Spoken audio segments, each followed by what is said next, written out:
Here we are in gay Paris. Her ladyship had had an urgent call from one of her highfalutin friends, Sir Jeremy Hodge. It seems that one of his scientific colleagues had disappeared on a monorail trip to Hyderabad.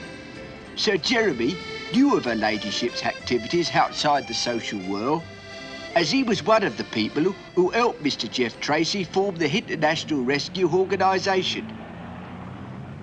While her ladyship and Sir Jeremy were sitting talking, I noticed a very dodgy-looking foreign geezer at the next table. When this geezer stopped the waiter who was bringing the drinks ordered by Sir Jeremy, then I really got interested.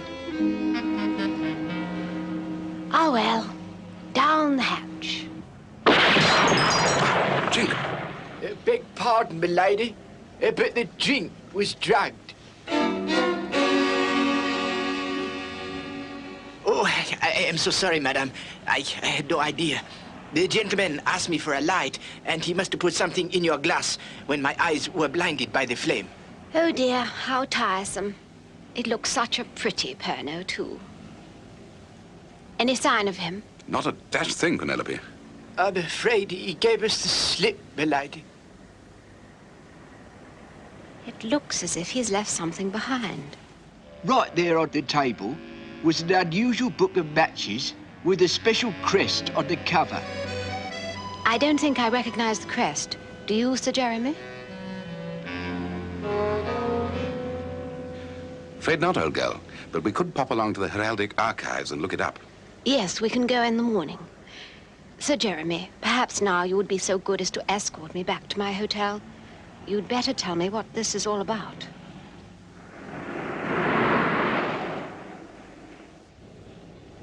First of all, you are certain that Professor Borrender traveled on that train? Absolutely. I saw him off at the station myself, but the attendant on the train swears that I'm mistaken and that no one of that name traveled.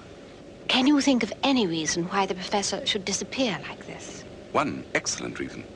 For the past year, he and I have been engaged on experiments with seawater. Well, Professor Borrender and I have just perfected a method of converting seawater into fuel. But to convert water into fuel is a very delicate process and can be performed only with the facilities that the professor and I have devised. In the wrong hands, this process could contaminate the oceans of the world. And the consequences to mankind could be pretty terrifying. Now I understand your precautions. I don't think you do. Not completely. You'll remember the launch last week of the new Sun probe rocket. Don't tell me that rocket was launched on your new fuel. It was indeed. So apart from the dangers I've mentioned, it's possible that the discovery could upset the balance of power and start a world war. International Rescue owes you a great debt, Sir Jeremy. We are at your service. What would you like us to do? You must help me find the professor, dear lady. Of course, and we've got to work fast. We're up against men who will stop at nothing. I shall require information about Professor Borrender and the recent conference at Paris. Sir Jeremy and I are taking the night train to Ahmedabad tomorrow. Think you'll need any help? Not till we get to Ahmedabad. We just want to make a few investigations on the train. We'll be playing it pretty cool. Okay, Penny. I'll send Virgil with Thunderbird 2 and the equipment I think you might need. He'll meet you at Ahmedabad. Very well then, Jeff. Over and out.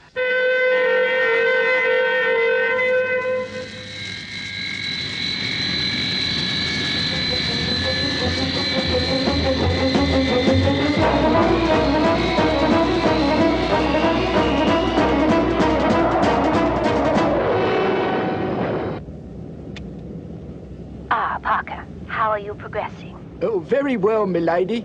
I'm keeping well up the schedule. We've interviewed Professor Borrender's attendant, but he's too frightened to tell us anything. Anyway, he's disappeared since dinner. Well, I shall be retiring for the night now, Parker. Very good, milady. I trust you have everything you require. Well, I must admit, I miss my usual cup of cocoa. I did anticipate that, milady. So I slipped an hot flask of your favorite brand in the foot of your hat box. Thank you, Parker. Good night, then. Good night, milady.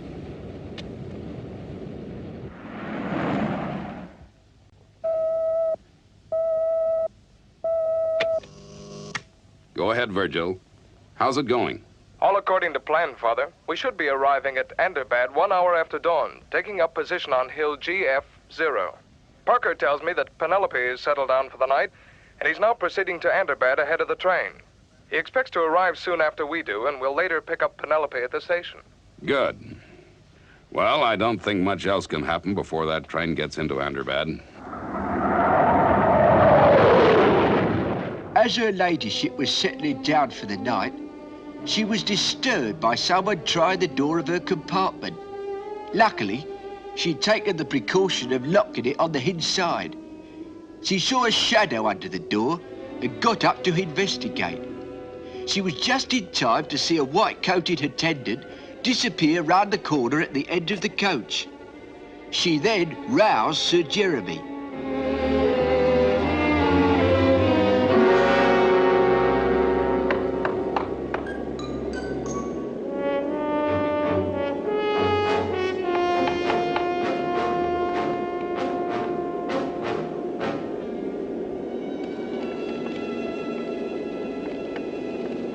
What's the matter? Someone's been listening at my door. Come along quietly so as not to waken the other passengers.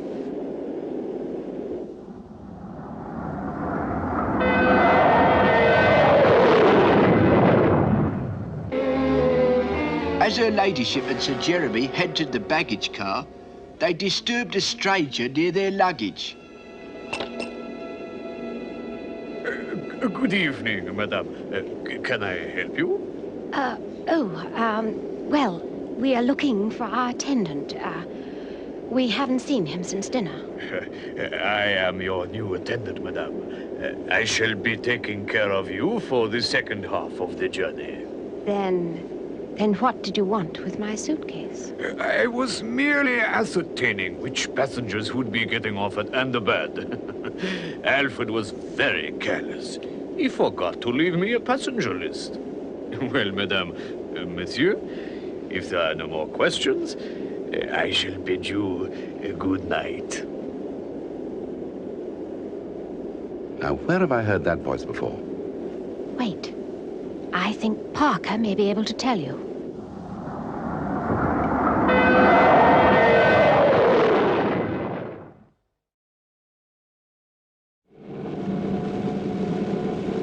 Leave your monitor switched to telecall. Sir Jeremy is going to engage this new attendant in conversation.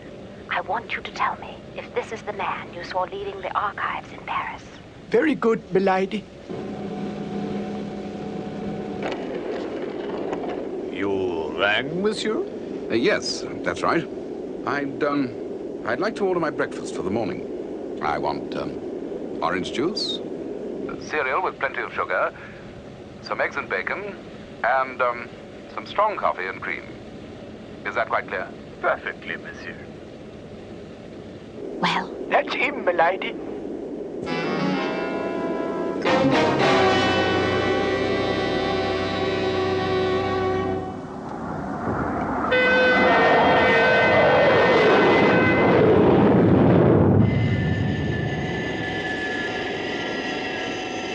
something's happening.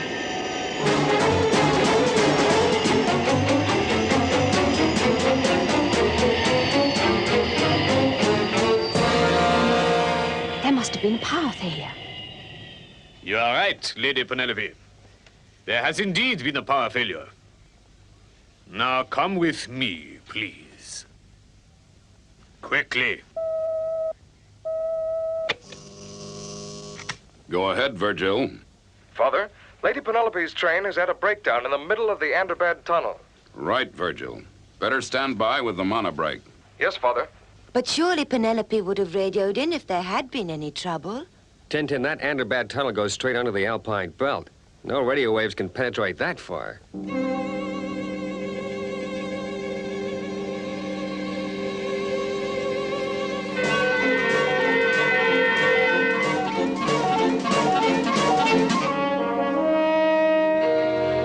Father, the train is now coming to Thunderbirds, and Parker has confirmed that Lady Penelope and Sir Jeremy are not on it.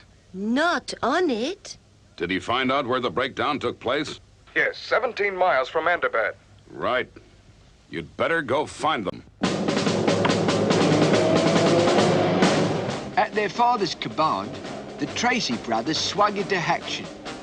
Virgil and Gordon unloaded the monobrake, an odd-looking contraption, very low slung and wide, running on caterpillar tracks. Stuck on the top was a big telescopic arm that could be attached to the overhead monorail, which would then give the machine greater speed. While all this was going on, Her Ladyship and Sir Jeremy had been taken to the Crook's hideout, halfway through the tunnel. Well, now that you've got us here, what do you intend to do with us? First of all, welcome to my little subterranean headquarters. From here, I can control all the traffic in the Thunderbird tunnel. My colleague has only to switch off the current, and the transcontinental rocket is thrown out of action. A useful little trick, but a dangerous one if used too often. I suppose this is how you kidnapped Professor Borrender, too. Precisely. When I saw that you suspected me, I was greatly tempted to hurl you both from the train as I disposed of that stupid attendant, Alfred. But you will be much more useful to me here.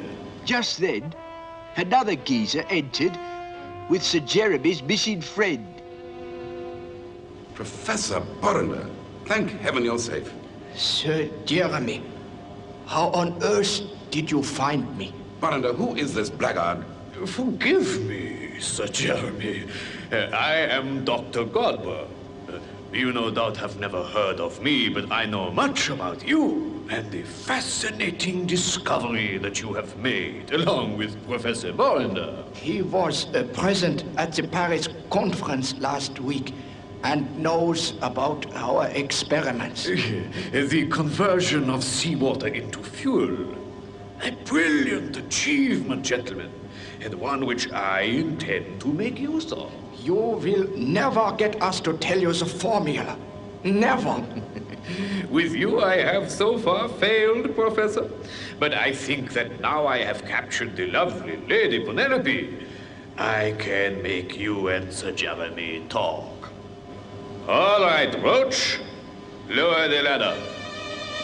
While this Dr. Godber geezer had been nattering, Roach, his assistant, had tied Her Ladyship to a ladder, which he now lowered into the path of the train. You barbaric fiend! Now, all we have to do is wait for the express to pass. I think it should be entering the tunnel in about 9 minutes.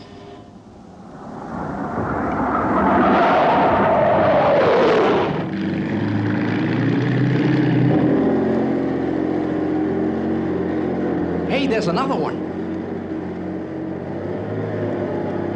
Yeah, there seems to be a lot of these ventilation shafts. Do you think we ought to take a look in these as well? Now, let's keep going. Listen, Godber. Even if we told you our conversion formula, it would be useless to you without the equipment we've assembled in Paris. I shall worry about that later. Our experiments are still in the early stages. You heard me say this at the conference. One little mistake could pollute the waters of the sea. And subject the whole of mankind to the most appalling consequences. You're asking us to risk too much, Godber. Enough! How long now till the express train enters the tunnel? 6 minutes, Doctor.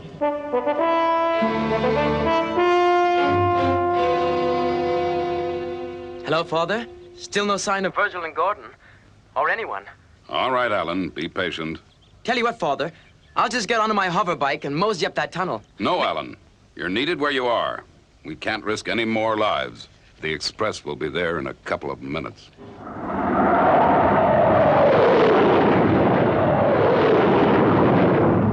Express now in the tunnel.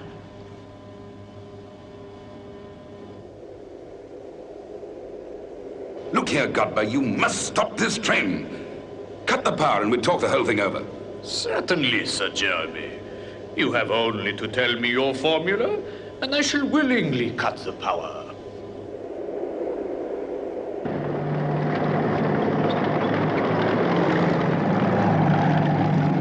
Cut the engine. Can you hear anything? It must be the express. It's funny how the echo brings it nearer. Right. Let's see what's round that bend. As they rounded the bend, they spotted her ladyship's predicament. Carefully, they crept nearer. Soon I shall have to turn out the lights so that no one sees us from the train. They may catch a glimpse of Lady Penelope, of course, but by then it will be too late to stop. For the last time, Godber, won't you listen to reason? The fuel conversion formula would be useless to you. Now cut this poor girl down and we'll explain the whole thing to you in our laboratory in Paris. 2 minutes. Virgil and Gordon had a tricky job to do. Their timing had to be really perfect so that they could rescue all 3 people before Godber and Co. could harm them. Godber, we implore you, spare this young girl. It's too late. My plan has failed. I shall have to leave Lady Penelope to her fate. The first shot cut through the rope holding the ladder, and Virgil quickly released her ladyship after breaking her fall, while Gordon kept Godber and Roach busy with a hail of gunfire.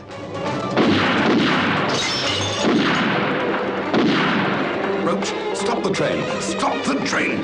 Godber helped him a bit here, as he shot Roach himself when he thought he was going to cut off the power supply and stop the train before it hit her ladyship. In shooting Roach, he also put the power control panel out of action. That means we can't stop the train.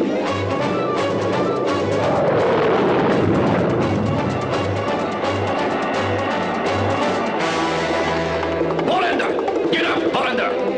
Get up and come over here with your back to me. Move!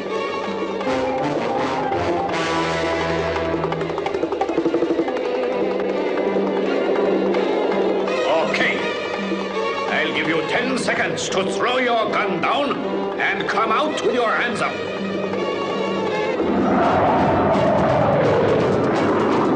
5 seconds. Throw down your gun, or the professor will be pushed in front of the express. 4, 3, 2. Gordon shot Godber's gun out of his hand with just seconds to spare. Here she comes!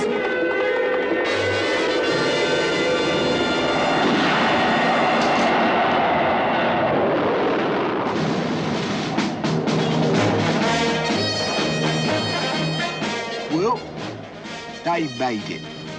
It was all over. Sighs of relief all round, I can tell you. I was never so pleased as to get away from the place. We had a bit of a celebration in Paris to round it all off. But somehow, I don't think her ladyship will find the continent quite the same ever again after her experiences on this particular trip.